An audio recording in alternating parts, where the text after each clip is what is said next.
What up, y'all? It's Torre. Welcome to Truth Talks, where we keep it unapologetically black and unfiltered. They say woke sells, but at what cost to us? Tonight, we're talking woke or broke, how corporate America profits off of black pain over and over. We're pulling back the curtain on that performative bullshit, that allyship. We're cutting through that and asking the real question, are these companies actually caring about us and our struggle? Or are they just using us to get over on us, to get more of that money? And how do we reclaim our power back from them? Right now, we're about to have an amazing conversation. It's Truth Talks. Let's go.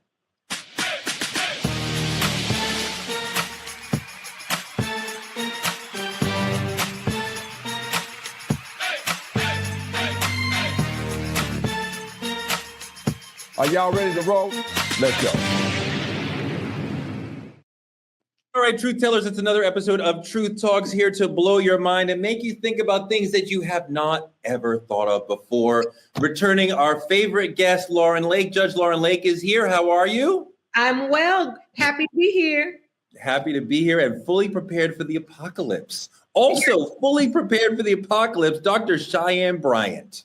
What's up, Truth Tellers? Your favorite doc. I'm here. I'm back. I'm here every day, Monday through Friday, 8 p.m. Eastern. I want y'all to keep lighting the chat up because y'all been in the chat going crazy. I've been seeing y'all go in there talking about, that's right, sis, what Dr. B said. Yes, Dr. B, cook Dr. B, preach Dr. B. So I still want to hear that. And I want to know when you don't agree with Dr. B. Because I know sometimes I say some things where it looks like the screws are missing, but let me tell you something. I don't want the screws back. I like it just like that. I love it. I'm glad you recognize that sometimes the screws are missing, but I want to know if I can borrow a little zombie repellent. I know you are prepared for everything, and my man Dimitri's going to deal with the zombies in Chicago. How are you, young D? Listen, she prepared for everything. I'm prepared for nothing. Listen, I just like they drop in the chat that I'm handsome. That's all I really care about. You know what I'm saying? That's all that matters. That's all that matters. What are we talking about? Wow. Well, I'm sure that you can get some sisters to help you with that, and maybe some brothers too, because the cheekbones are cheekboning, right? You know what I'm saying? The skin is clear. I mean, like, I can't even front. He's a good-looking brother. I can't, right? I can't even front. Look, that boy ain't good looking. That is a fine, in his words, YN. That YN is fine. He lucky I took my little cougar claws and retracted them because, honey. Wow. Hey, let's get into trending truths, even though that topic was fantastic. We can go around with that if you want. Dollar General Pastor Jamal Bryant, who I love, Dr. B loves. We all know him and respect him and love him and appreciate his activism over a long period of time. Very serious, real, important figure in our community. He's calling for another boycott, this time Dollar General. He had a discussion about this. I want to roll a little video of Dr. Bryant talking about the Dollar General boycott. Let's roll that. Next up is Dollar General. And questions have been coming to me from around the country and from across social media. Why Dollar General? Because they've been hiding in the cut, not being accountable, and not being responsible. What you may not know is what I didn't know. And that is that Dollar General has 3 times as many stores, hear this, of Target and Walmart combined. 21,000 stores. Most of those stores are in communities of abject poverty or rural areas that have less than 20,000 in population. They are predators. D, you're in the hood. This is an important question because I respect the brother standing up to a company that does a lot of business in the hood and saying, you got to do better for people in the hood. But those folks who are patronizing Dollar General on the regular live probably in a food desert where it is hard for them to easily acquire the basic necessities that they would acquire at a Dollar General. So we're kind of saying to poor people, can you do without so we can get Dollar General to be more just to you? And I appreciate the overarching goal, but it comes with a bit of pain for the average person who's going to have to carry out this boycott. What do you think about what Pastor Bryant is offering? See, Dr. Bryant, what Pastor Bryant is offering to the people, asking the people to do here? I can tell you, for one, I get it. Like, I really do. I understand what Pastor Bryant's trying to say, and I understand that his heart's probably in the right place. But to be mad at Dollar General about DEI policies, I think is probably the wrong look. I think, to be real, my mother did not raise me on DEI slogans. She raised me on goddamn EBT and Dollar General tissue. You understand what I'm saying? She raised me on what she could afford. She raised me on what she could do. And boycotting the only options that's left for a lot of people, when you got to go 5 to 15 miles to get to the nearest Walmart or Target or XYZ, this is all a lot of people in the hood have. This is the one store willing to stay open late. You got your Family Dollars, but those who play into the same effect. These are those stores that matter to the people who are, like, imagine. I don't know if Pastor Bryant has ever had to attempt to feed a family on Whole Foods fucking prices. Like, it doesn't work. It's not reality for a lot of people. And I think when you make statements like this or attempt to target places like this, you exclude a lot of people who survive on just this store alone. Doc. Yeah, and this is my thing. Pastor Bryant knows that's my guy. We claim cousins from time to time. That is my guy. But I do want to say what he's been doing with Walmart and these other initiatives. Is his heart in the right place? Absolutely. His heart posture is there. I get what he's trying to do. I understand he's saying there's sacrifice for us to move this throttle. But Pastor Bryant, I got a question from your good old doc over here. What other resource are you going to offer these folks in the inner city, in the hood, who don't have anything else close enough? Some of these people are on public transportation. Some folks are walking to this Dollar Tree or to this dollar store. Some people don't even have access to a store further than that, closer than that. So if we shut these stores down, how do they feed their families? And then I want to ask this. The church is supposed to be a place for resources, Pastor Bryant. I'm going to hit you, brother, but I still love you. And I would love for you to come on True Talks and explain to us what your plan is for resources after I say this. Are you going to offer up that your church becomes a resource where the people who are not going to shop at the Dollar Tree can actually some type of way put in a claim or contact the church and get the resources that they're not going to get from this store from the church? Now, listen, I'm willing to help contribute. I'm willing to be a volunteer part of it, but I want us to be very proactive in telling our community what not to do, but providing a resource on what they can do in lieu of what they're going to miss out. Because for some people, listen, that dollar bread, that dollar milk, that is all they have. And we can't strip them from that and then say, well, I don't know what to tell you, but it'll get better later. That's what they've been doing to us all along. We can't be a part of that rhetoric. I appreciate the point. And if the pastor is going to say to folks, we're not rolling with Dollar General right now, there is a conversation to be had about him saying, here's the alternative. Yes. Here's the thing, though, for me, protesting is not supposed to be convenient. It's not supposed to be easy for protesters. It's not supposed to be easy for the state. We're making it hard. We are, as Baird Rustin would say, we are putting ourselves in the gears of capitalism and making it stop.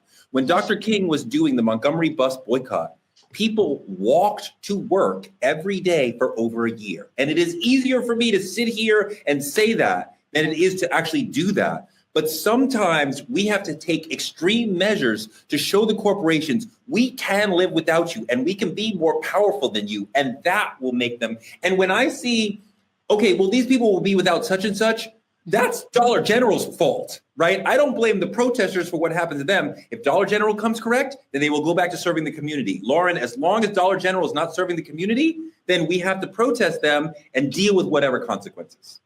We do. I mean, I think he's in a very interesting position because he's almost damned if he does and damned if he doesn't, right? He had a very successful boycott of Target. What's next?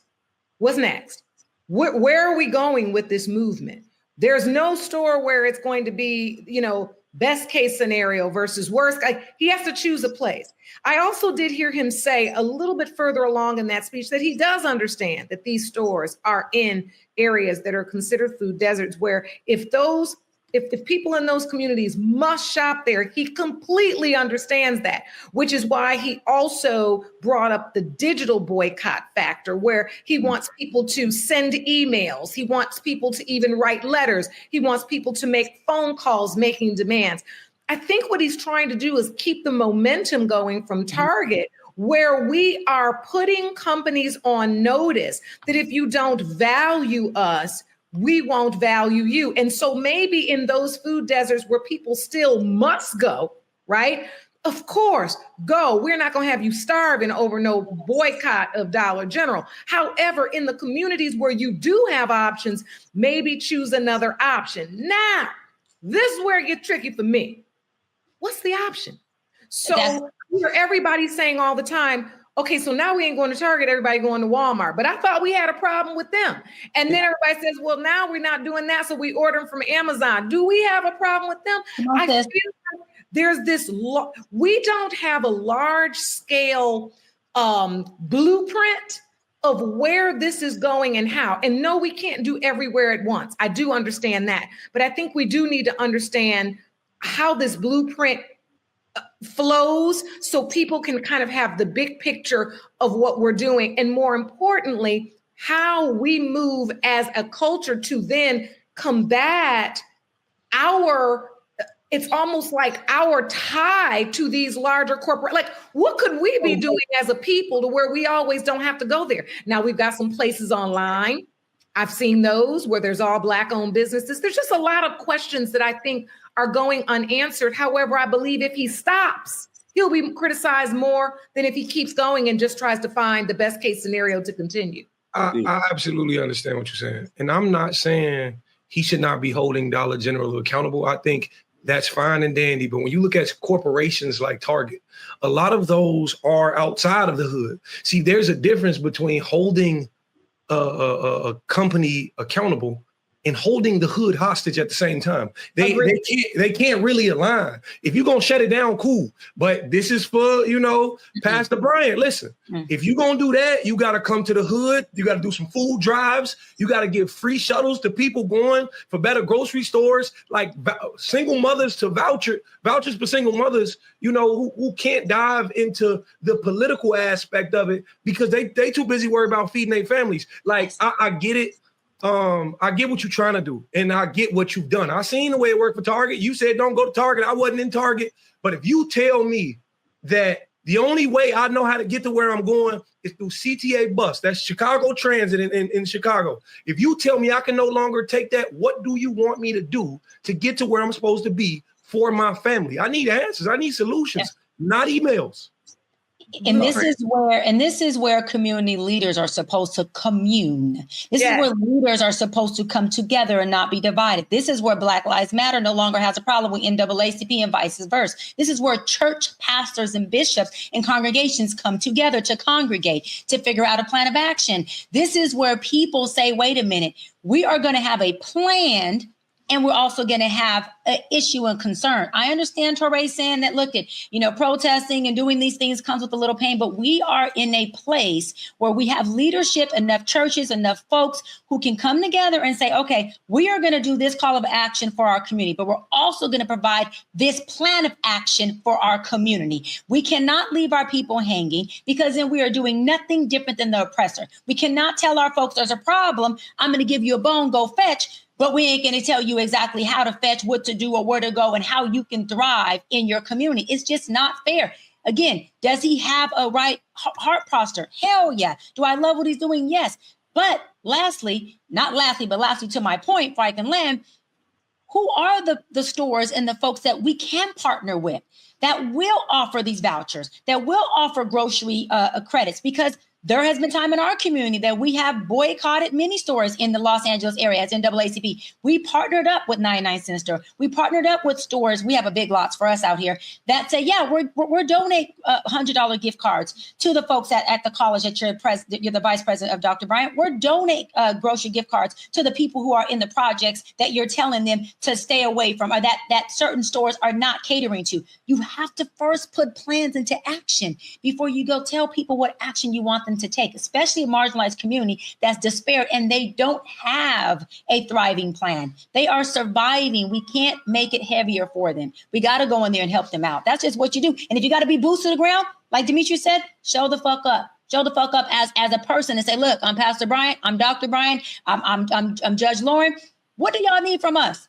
Who should we partner up with that where we can help you? And if not, we're going to help you figure it out. You're right that the pastor has to have some action, some real tangible action to provide people with another pathway. Because if they live in a food desert, we can't just tell them, well, you just can't get milk. I'm sorry. You can't get it at Dollar General. You can't get it at all. Like, well, that's not an acceptable. And you have an infant child. Yeah, so he has to help people find a solution to not need to patronize this predatory store. Because on the long term, we do need to root out the predatory corporation. Yes.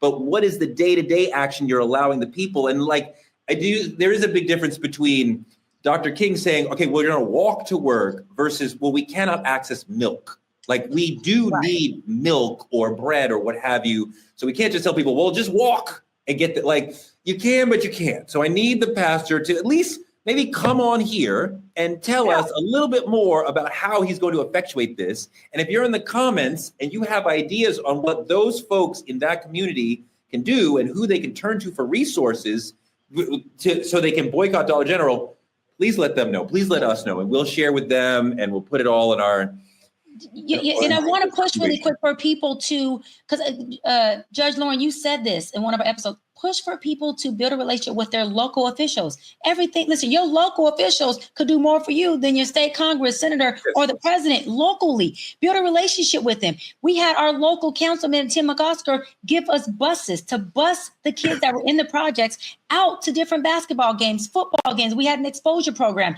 They will bus. So Pastor Jamal Bryant, can we get in contact with and have partnerships with our local officials where they were busing food, busing milk, busing water? Exactly. And that's the feedback I think these movements need. And that's why I was talking about, I think there needs to be more of a blueprint, a greater understanding, instead of this transactional approach of we're going here. Okay, we're going here. How does it connect to where we're moving? What is the map of how this creates the positioning that we want to create? I also want to say this, which will be, slightly uncomfortable, but a reality that I think we need to address. While I think he does make it clear that if it's your only place to shop, we're not asking you to go hungry. He said that. It wasn't in the clip that we played, but it is later on because I listened to it. He said that.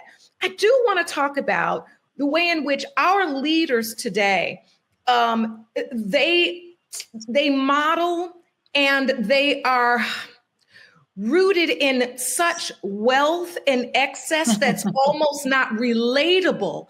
And this is where I think the reach and the connection becomes disconnected. Yep. I believe the intention is admirable and credible. I do believe that the visual then of, and this is not just him, this is a lot of our pastors and leaders, that when they're Gucci head to toe and Louis Vuitton, and it's always the best of everything, and it's this, it does beg the question to those who are sitting at home, barely making it.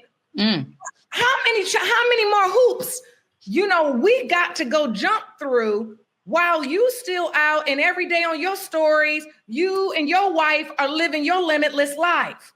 I think there is a disconnect there that I think we need to address, because I don't think our leaders from the past, like when you look at, say, Dr. King's life or Malcolm X's home life, when you see those stories, right, they're not popping out of a Rolls Royce. They're not every day with drivers. We live in a new... Adam Clayton Powell was. Adam Clayton Powell, okay. Great. Some of us were. Well, my point is this. When you're trying to speak to, I think, a community that is struggling to just survive, I think sometimes them seeing you in a position where it doesn't look like you are also surviving creates a disconnect, or if you don't look really inconvenienced. Yeah. And, maybe I'm off kilter here, but I do think that there is a little bit of a disconnect here that I've even noticed from going to church. And look, I can not go to Dollar General, but I'm not going to lie. Sometimes when I go to churches, when the pastor is head to toe and look like a stylist had to style him, I'm like, to give the word. I think we have a little disconnect here that we have to address. It's the elephant in the room nobody wants to talk about, because I like to be sharp like the next person. But I'm just telling you that that's what I feel. You're right on point. You're right on point. It's actually a lot larger than you may think it is. It's not just because they're wealthy. It's not just because the cars they drive.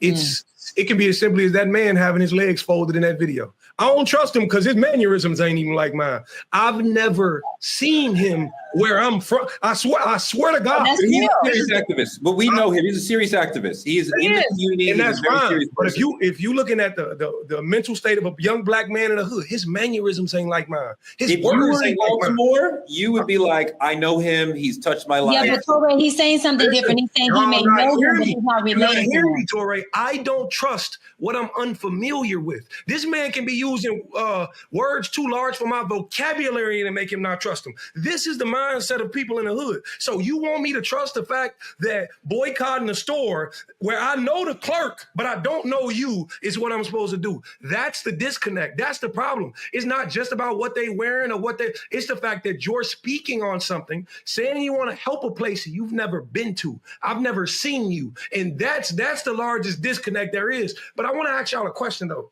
In all actuality, do y'all think what we did with Target was a momentary fluke, or is this the best way we should be is boycott the best? Like what do you feel? I mean, I definitely feel like when we have corporations that are not serving us properly, whatever the problem is, Right. then we need to not shop there. We need to be conscious shoppers who are shopping at companies where their values and the way they do business aligns with how we want to see them do business. And we, in a world where we can online order almost anything, there really isn't, to me, a reason that we have to go to the local Target or the local Dollar General. And the thing is, I understand what you're saying about the mannerisms of the leader and the way that a Malcolm X speaks is that in and of itself captivates people and they want to listen to. He seems like me. He's admirable. I get it. But when the thing that we are angry about is so triggering, then those other concerns and whatever privations that you have to go through to stop that company, you'd be willing to go there. I know one of my favorite restaurants in your town, Dr. Bryant, Roscoe's Chicken and Waffles, as I haven't dug in on the story, but apparently there's much more MAGA-ness and Trumpiness in the ownership there than I had known. And Black people are like, we're not going anywhere. And that is some of the best fried chicken I've ever had in my life outside of Memphis, Tennessee. But I will not go there because I'm so angry about the problem that it's worth it to me to have the deprivation. So when and that's kind of a joke problem, even though MAGA is horrible. But Cheyenne, when the issue is hard enough and makes you angry enough, then you'll be willing to go through those problems. You know, I'm gonna stand 10 toes down with Dimitri on this. What Dimitri is talking about, Torre, and you know this, we talked about this, representation. He's talking about representation. What he's saying is that it's easy to speak like Judge Lawrence said, from your pulpit, from your high mountain, from the suburbs, from the mansion. Yeah, you can holler from the mansion, right? But what about the people in the fucking desert? It's hot down here. We ain't got no water down here, bro. You and your Gucci, we just trying to have a little bit of water. You and your Bentley, we just trying to get public transportation. We're trying to get a transfer from bus number 2 to bus number 55. Hold on, we on the subway. We're just trying to make sure that my son and me can get on the subway when there's a rise in crime and we can get back safe. Hold on, I get off work at 4:00. My son gets out of school at 3:30. Am I going to get a CPS called on me because I'm just trying to make it from work to my child and I'm a single parent? Wait a minute. So the Gucci in the mansion, that is not something that person can relate to. But you want to come down here and have a conversation with me from up there. And this is why it's important, because for myself, when I said I went from the hood to the hills, I make sure I am the vice president of Harvard College that is in the root of the hood. I don't want to be the VP of Harvard. I like being the VP of a hood, JC. You know why? Because I bring my black ass back to the hood. I drive my green machine, which is a Kia, or I drive my Bentley. But I go in there and I'm boots to the floor. I'm talking to students. I'm having conversations. And in those moments, I'm telling you right now, to Judge Lawrence's point, I try to come in with no makeup. It's not about dumbing down. It's about respecting my people, respecting my city. I try to make sure I come in. I'm as relatable as I can. I don't want to be a weapon. I don't want to be a threat. I don't want to be someone that intimidates them. I want to be someone that they can look to and say, wait a minute, she's not coming to show us what we don't have. She's coming to show us how to get to a place we want to be at. They may not want to be in the hills like me. I want to help them get to where they want to go. And a big part of it is if I don't represent someone that they feel they can identify with, at some point they can become a piece of me, I lose my people. And what is it for me to be in a fucking mansion or a Bentley or wear my Dior shirt or my Gucci if my people are lost in me? If my people can't use me as a tool, they see me as a intimidation factor. That is not what it's about. I don't want to be on no pulpit. I don't want no title. I don't want to be anywhere where my people look at me and say, she's doing a disservice because I can be in awe of her over there, but I can't touch her because she's not within reach. That is not okay. Whether it's me, Pastor Jamal, Judge Lauren, you, Torre, anybody else, we got to be able to make sure we are in the trenches with our people, especially if you're like me or Dimitri or Lauren, who come from the trenches. There's no way I'm wearing my Gucci high heels to the hood, not because I'm gonna get robbed, because I'm good in the hood, because I don't want my people to look at me and say, Doc, you just too far untouchable. You making us feel like there's no hope. I'm here to install hope. And if I got to dummy down or take layers off, then damn it, take layers off. It's no point in me saying I made it if I can help my people see the hope and then making it too. That's the bigger point that I see Dimitri making. I love that. I love that attitude and that commitment to us and the notion that I can rise, but I'm still going to be at Black institutions and I'm going to be there in a way that will be inspiring and mentoring and uplifting to them. And whatever success we have, we should be thinking about how can we take that attitude and turn it back to Black people and lifting other Black people up with us. And I love that. Wait, really quick. And that's part of culture competence. Like I say this, it's part of culture awareness. And I'll wrap really quick because I always talk about culture competence being something that the white people or folks outside of our culture need. Guess what? We, the people who made it, the people who are doing well, we need to have culture competence for our people as well. We really do.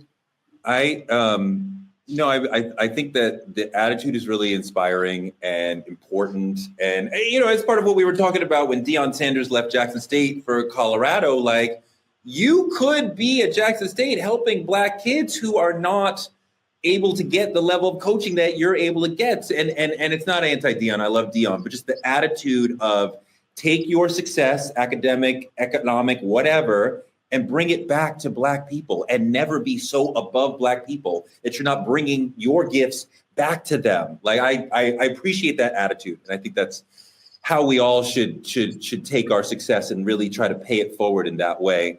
And we love Pastor Bryant. I think everybody in the segment respects him and loves him. Dimitri's hating a little bit on the way he sits, but I want that sweater. Who made that sweater? Can I get down on the sweater? He dresses down, honey. He dresses down. He does, Torre. He sure does. But if the pastor, and he knows me, he knows Dr. B, he knows Jody, if you want to come on the show and talk to us about what you do with Dollar General and what you did with Target, we would love to hear from you. We'd love to talk to you about the good and the challenging parts of your movement, because we're definitely supportive, but we might need to call him in a little bit, right, Dr. Heck yeah, I would love to. And you know one thing about Pastor Bryant, he's going to have answers. He always has answers. And I'm not saying not wordplay. He has thought out answers. And that's what I do love about him. He's going to come correct and he's going to bring it. So let's move on to our politicking segment. Elon Musk has stepped back from his explosive media feud with Trumpy, writing on X, I regret some of my posts about the president. They went too far. Who wrote that for you? That's not how you talk, Elon. You ain't write that shit. The billionaire bromance is back in the spotlight because Elon is apologizing to Trump in public. Dr. B, you said last week the billionaire bromance was all smoke and mirrors by design. Was this, again, Don putting on a show to distract from something else?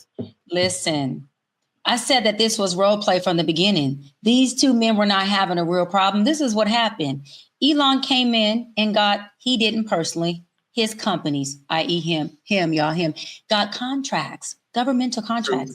Hold on. His business, SpaceX, made $22 billion off government contracts. Tesla, off tax cuts and incentives, made $2.8 billion in 2024.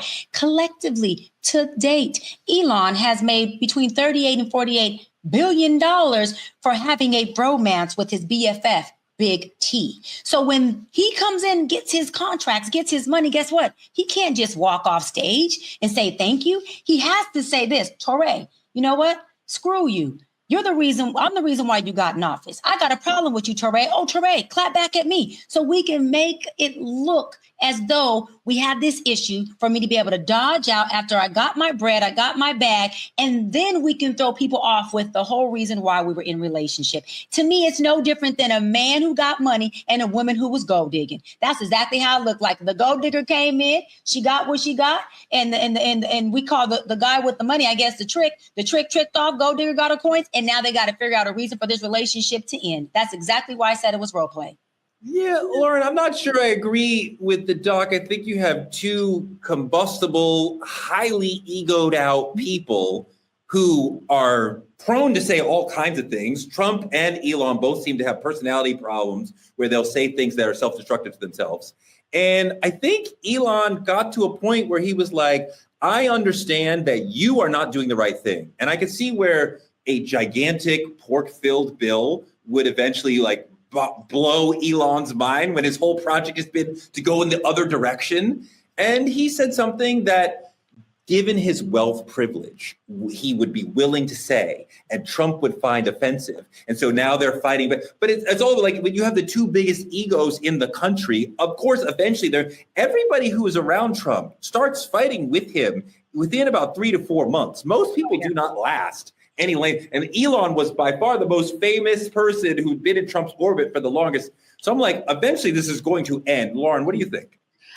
I thought it was real. I didn't think it was all performative. I think there may be pieces of it that was, but I felt like the couple of the digs that Elon took with respect to, you wouldn't even have won this election without me, which we were all waiting for that next thing to drop, and so tell us what you really did, and so, and then also the part where he talks about, the reason why the Epstein files haven't been released is because, those are low blows. If you were going to craft an argument, I don't know if we necessarily would include that dialogue as a part of the fallout, especially when we already have the super bill as already a point of contention, right? He could have just been like, he don't know how to do business. You see, he ain't never really done business. That's why his company. So you're going to trust he could have gone anywhere. But when I tell you, he went low with the Epstein files. And also, I saw this coming. I felt like the energy of this had been brewing ever since his son was in the Oval Office and he had that little slip where he had to tell everybody, you ain't the president, you need to just shut your mouth. See, I already knew that there was something going on in that house and things being said that this little boy was picking up on. And I felt like in that moment, Elon had basically said, now listen, I came in here, got this election for you and ran this country for you to this certain point. Now, my business ain't making money. I'm about to go. Don't now try to undo everything I did because you're undercutting my intelligence. And that's one thing he stands on and that people hold him up for is this, supposed intelligence. And I think that is what bothered him. And I thought a part of that discourse was real. Dee, she makes a great point. All her points are great, but she's talking about a 5-year-old. You got a 5-year-old about the same age as Elon's kid. They tend to repeat everything they hear. So if he's telling Trump, the 5-year-old telling Trump, you're not the real president, he surely heard that from Elon or his mother. Hey, that 5-year-old repeat everything word from word like a parrot. And you always got to believe them because they're so innocent and spitting it back out their mouth. They don't have bad intentions. Right. But for me, man, I think I may be a little different than everybody else here. I'm tired. I'm tired of seeing two fucking rich, spoiled white boys argue like this is fucking Real Housewives of the White House. Like, I'm sick of this shit. This ain't nothing but like a big budget Netflix original for real. While half the fucking nation is living in with overdrawn accounts. Like, this shit don't make sense to me. Like, and I'm supposed to worry about which one of y'all apologize first. Like, I don't give a fuck who apologizes first. Because my motherfucking cousin can't find a job from some shit he did 5 years ago. Like, make it make sense. Like, ain't nobody fixing the leaks at school. The textbooks still say George Bush the president. Like, it's lead in the water. Like if you want to impress me, stop tweeting and go put some motherfucking money in a mental health clinic or something. Like, because this is not impressive to me. And I don't, frankly, I don't give a fuck. Like, why is it relevant to me if they fucking apologize? Like, I don't care. See, I'm sorry. Yeah, and that's exactly the point, Dimitri. You know why it's relevant to you? You know why it's relevant? The low blows that Elon was taking on Trump are all the things we already know. We knew about this whole possible Einstein stuff. We knew about this whole Einstein, whatever. Say it, Tori. I don't care how you pronounce the damn thing, okay? Epstein. Thank you, Epstein stuff. We knew that Musk offered up millions of dollars to people who would go into a sweepstate for folks who voted for Trump. We knew all this. So you're not telling us any low blow we don't know.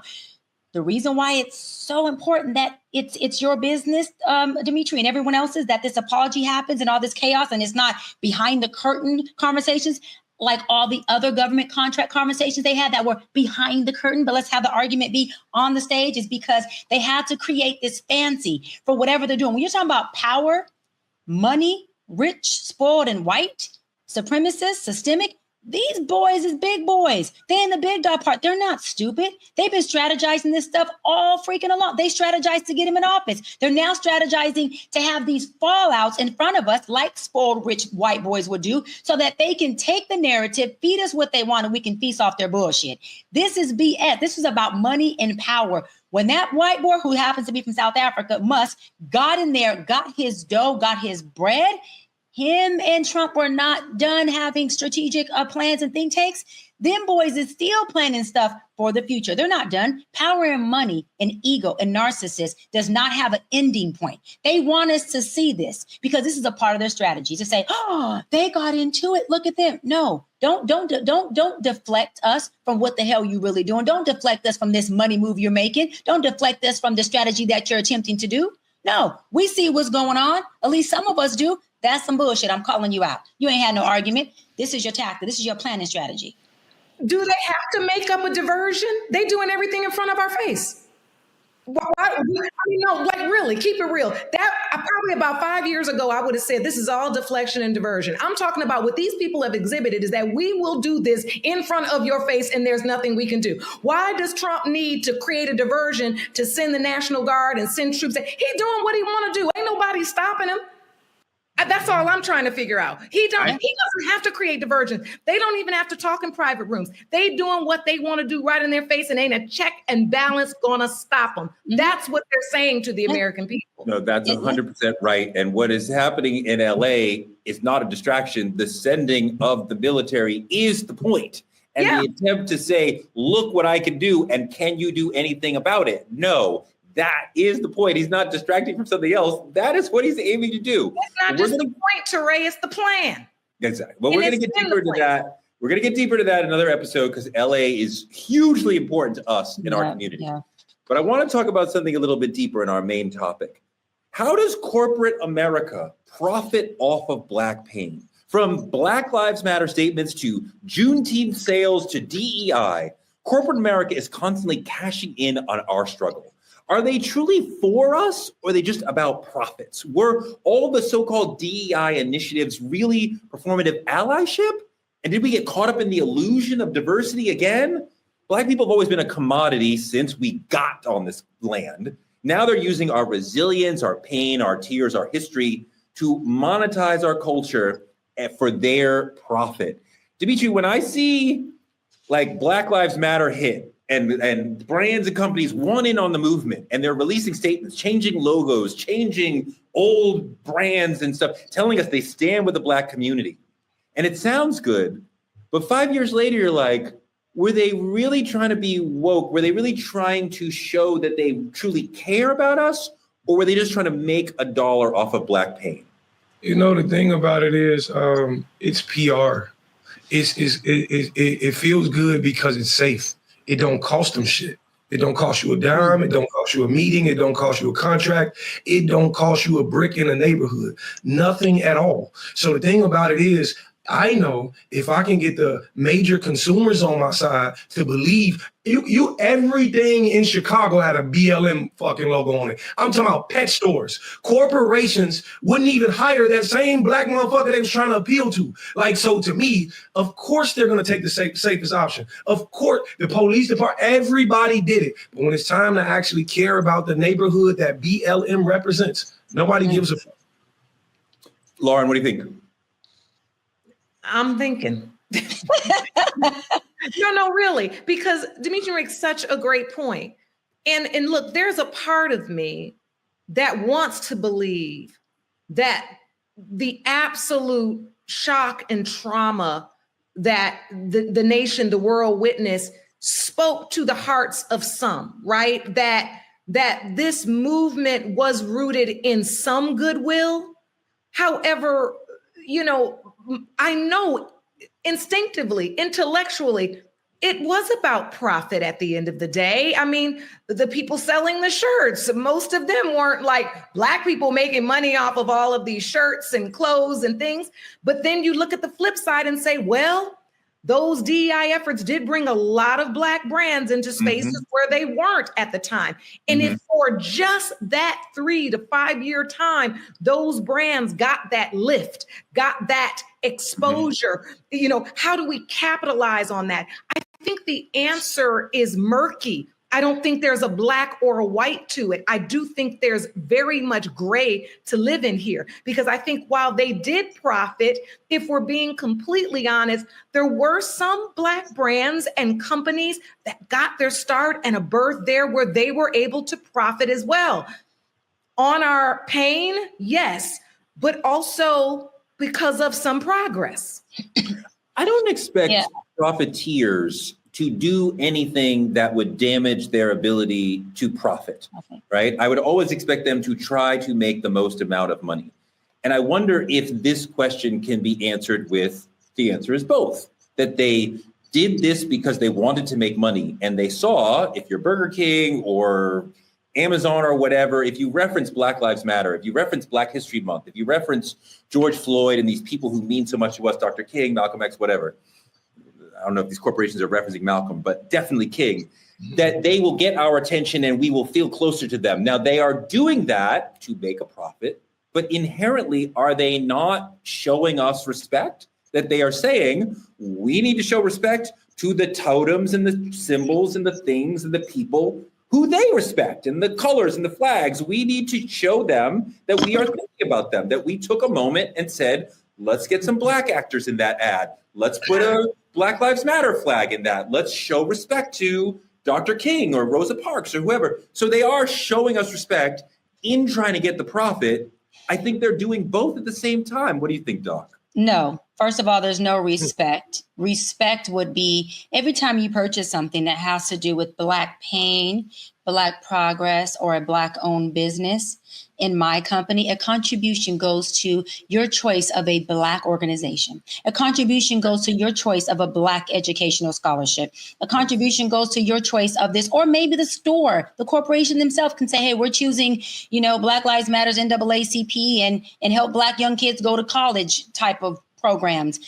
$1 is going to go to that. Instead, what they do is when you go to check out, you know what they do? They say, would you like to donate to such and such? No, I'd like the purchase I'm making that has MLK or that has some Black pain or some Black business or Black association to be automatically donated from your corporation. And when you donate it, guess what? You get the 501c3 tax write-off. So don't act like you don't get to write off what you donate as a corporation, one. And two, I'm so tired of us talking about DEI initiative like it was something that really pushed us. Forbes, Reddit.com, and whitehouse.gov shows the stats and the studies that they've done that white women benefit the most from DEI. So why is it that us Black men and women are so upset in pushing something that wasn't created and nor did we benefit the most from? We need to be able to Touré, one second, I'm gonna let you go, because that is a problem. We are constantly fighting for issues, initiatives, and policies that, again, media has presented a narrative that is for us. It gets us to overtly push that, but covertly, systemically, it doesn't work for us. This is why we got to be able to write, legislate, and author our own bills, our own legislation, so we know exactly who it's tailored to. You are absolutely right that white women have benefited more from DEI than Black people, full stop. But Black people have also benefited from DEI, and that we're not the most beneficial does not end the conversation to me. That I think that there are ways and there are people and corporations who understood that diversity is valuable in and of itself and elevated people to decision-making roles because they understood we are a better corporation. This is self-interest. We are a better corporation when the decision makers look like the country, when there are Black people in the room, when there are gay people, when there are women in the room making the decision with us. We are going to make better decisions. So they understood it is in their interest to be diverse. Now, we're moving in a different direction at this point because of Trump, but I think there is value in DEI inherently. Dimitri, go. You know, I like to see respect as something that never fades. I think the thing happens when you fall back on, you could view it in a relationship, a marriage, a parenting thing, regardless of when the situations change, respect is still on the table. Now, as you know, Torre, the moment the Black Lives Matter movement began to fade, everything went back to normal. It was no longer Black power and stand up for the people and all these things that they pushed early on. What really happens is a lot of people tended to revert back to who they were. Respect happens in silence. We need you to respect us before Black Lives Matter movement was profitable to you, and they didn't. Where their money was going and what they was profiting on, like to Dr. Bryant's point, is what they truly respected. And that's just my opinion. The BLM conversation is very important that you bring up. And it's very, very difficult for a mass movement to have a long-term impact. That is the goal, but it's very, very difficult to accomplish. But Black Lives Matter did have that impact. That one of their main goals was to get people to understand that these police killings of young Black people were interconnected. They were part of a singular system. It was something that we could deal with. It was not a bunch of isolated incidents. And before Eric Garner and Trayvon Martin, that is generally how most people in America and media saw this and treated this. And after BLM educated the country, people started to see and talk about this as a singular thing.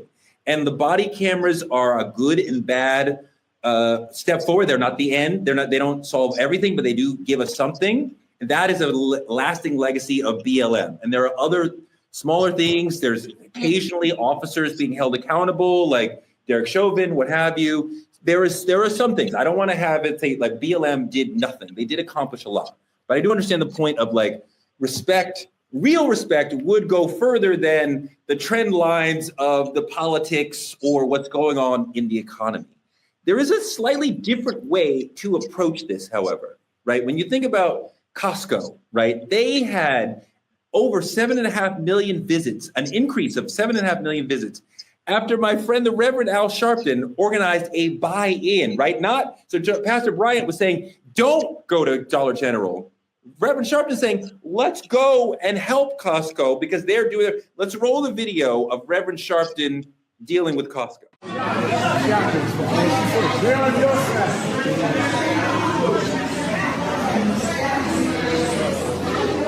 So here's part of the thing that the Reverend is dealing with there. Dimitri, I want to hear what you think about this. Because Costco increased its hourly pay to $32 an hour in some states, which is a fantastic rate for a lot of people, right? That's way above minimum wage. And we like to see that high rate for people who are working at a Costco. But they did it for all employees, not just the Black employees. So you wonder, is this really investing in the Black community? A lot of Black people will be helped by this, but other people will also be helped by this, but they're all working class people, right? So I'm like, are you happy that some fairly large group of Black people is being helped by Costco raising its wages, but then this isn't specifically for Black people? So what do you think?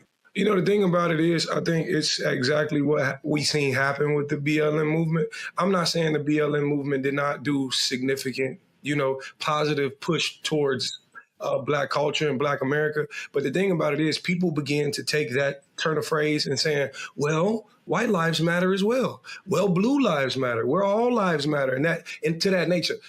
The thing about it is, as long as Costco hiring Black people, go get your $32 an hour. I'm happy for you. That's exactly what we need to be doing. As long as they're employing Black people, that's all that matters to me. Because we talk about this pattern. And this is what I wanted to speak on a little earlier. There's a pattern that obviously Costco wants to push outside of. And in this pattern, there's people who, if you really pay attention to it, protests become commercials, our hashtags become marketing tools, our oppression becomes an aesthetic that they can post all over Instagram and drive themselves and drive their sales because they know Black people are going to support. What they do is they monetize the struggle and package it up just to sell it. See, there's a big difference between performative allies and real accountability. People who actually want to do the work instead of just profiting off your pain. How about you help these people heal? And I don't know about y'all,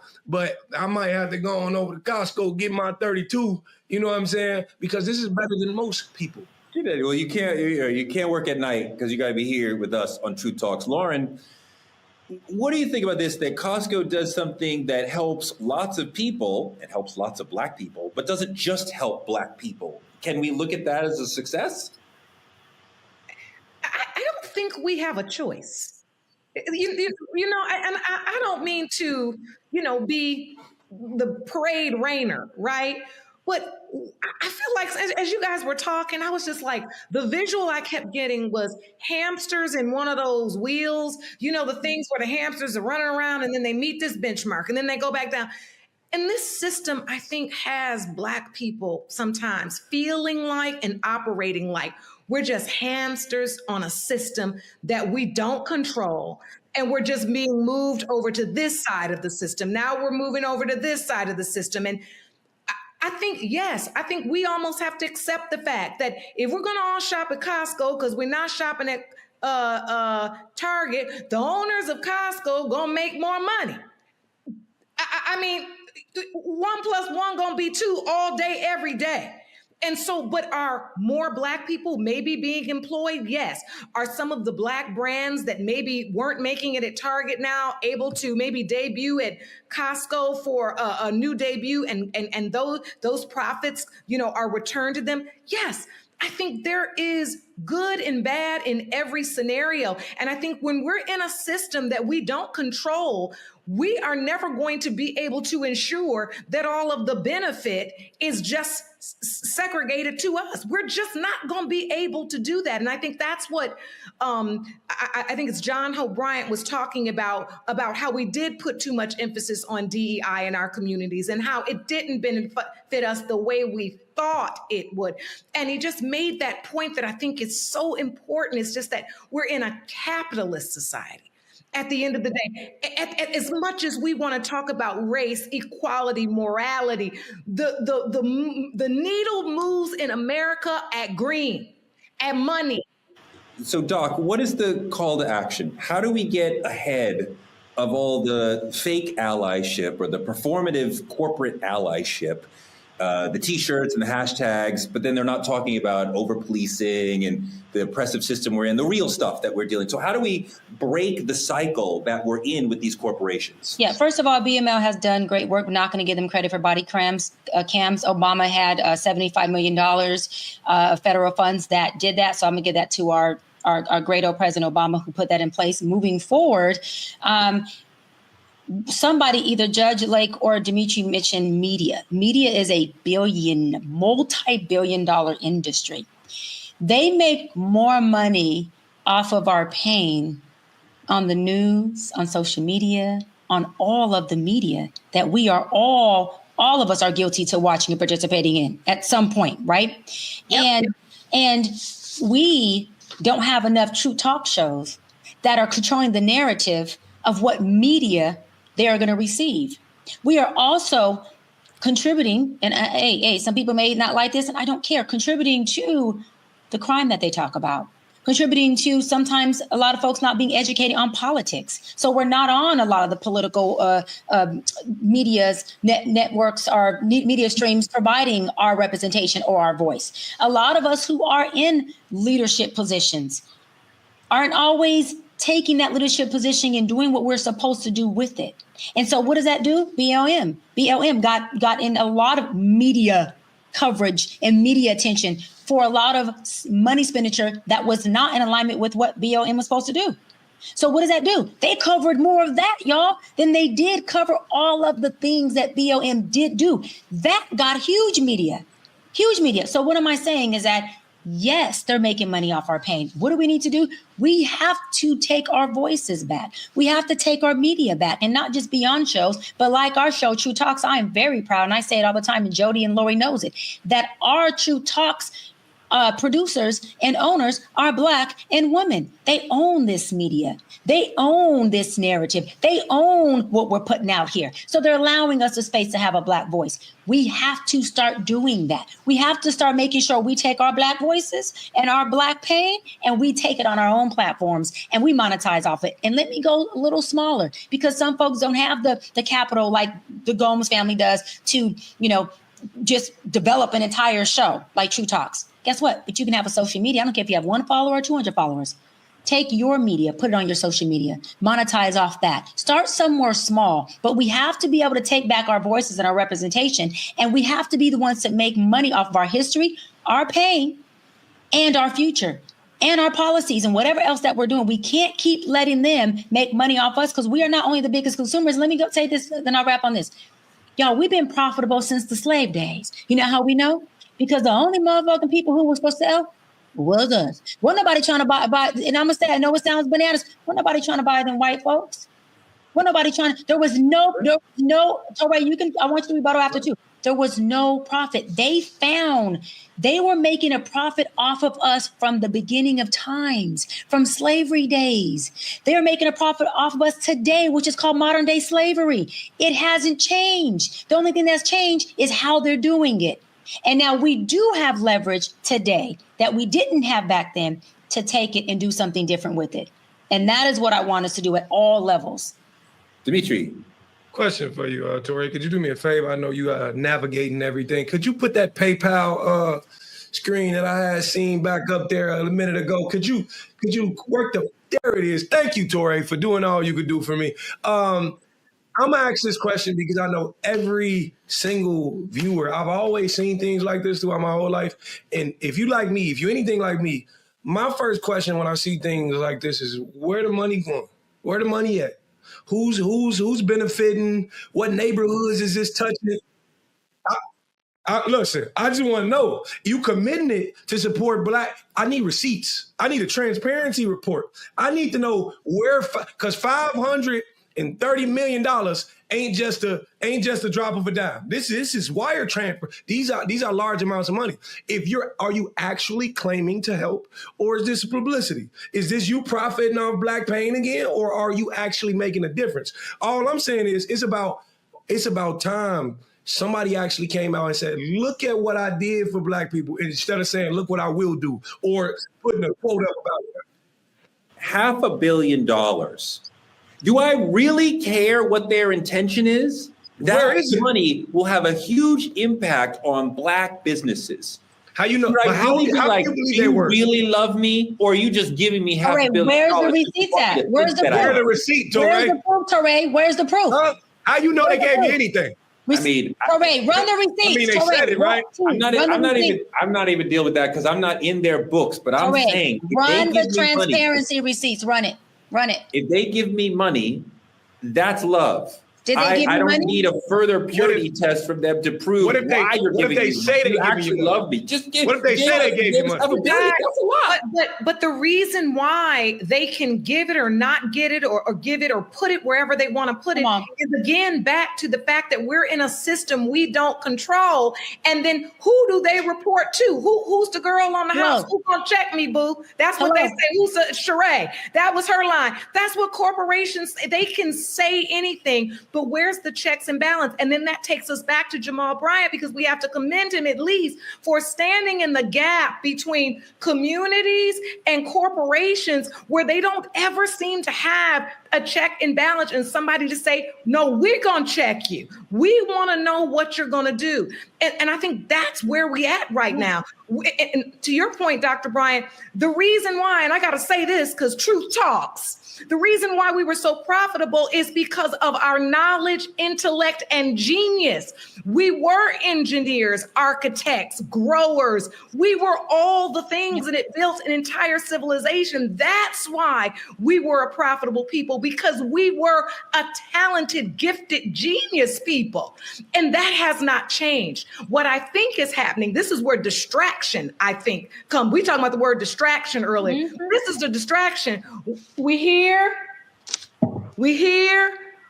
worried about a lot of the wrong things, and we're not focused on what is going to get us where we need to go. And most importantly, who are the leaders we want to put in place to get there? No, Al Sharpton has been doing what he does for centuries, it feels like.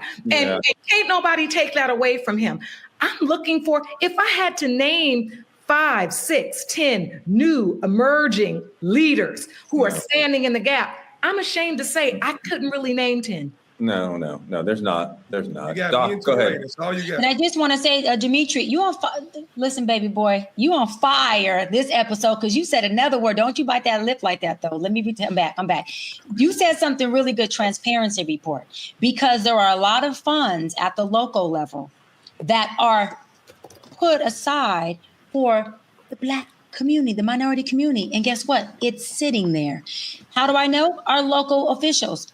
We won a skate park. They said they had no money for us. Guess what we did? We pushed the hell out. They asked for a transparency report. Guess what we found? We found $300,000 sitting there to contribute to our nonprofit, the Dr. Bryant Foundation in City Lights, to then take and get permits and build an entire skate park in the inner city, in the hood, where kids had nothing to do after school. So what am I saying is that transparency is huge, because that allows us to open the books and say, wait a minute, but you said you allocated $500,000 for Black people. Why is it still sitting there? Oh, you allocated this for this. Why is that still sitting there? What's going on here? And that makes it to where we put pressure and we push, and they got to allocate those funds. We know that Brother Torre got some money, but Brother Torre ain't got no receipts. So, hey, you said we actually I have no Bentleys. I have 0 Bentleys. I have 0 Dior shorts. I have 0 Gucci shirts. I have 0 Ben provided for me. I have not. My goodness. Oh, let me get out of here before I take more bullets. My God. Oh my God. That's our show for tonight. Like, comment, and subscribe on our YouTube channel at True Talks -Live. Continue to watch them, because I am dead. They'll be simulcasting right here on the Black Star Network after Roland Martin Unfiltered every night. We got to thank our supporters, Juanita Mahdi, Kyla Carr, and Benjamin Gomes. Juanita, Kyla, and Benjamin, thank you so much for your weekly support for Truth Talks. We really appreciate it. If you want to be in the credits like Kyla, Juanita, and Ben, hit that Cash App and show us some love. And if you're a corporation who wants to show us some love, we accept that Cash App too.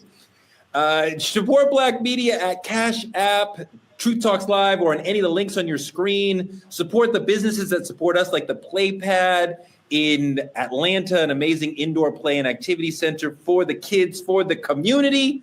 Partner with us by visiting truthtalkslive.com. Become a VIP member of the Truth Lounge. Click on any of the co-host rooms, and you'll get a chance to see what they're really all about. Hair Maniacs is supporting our sister Cheyenne Bryant, who's been wearing the product, looking fantastic. The hair still looks fantastic. It's great. Every night, it looks amazing. Hair Maniacs is hooking you up.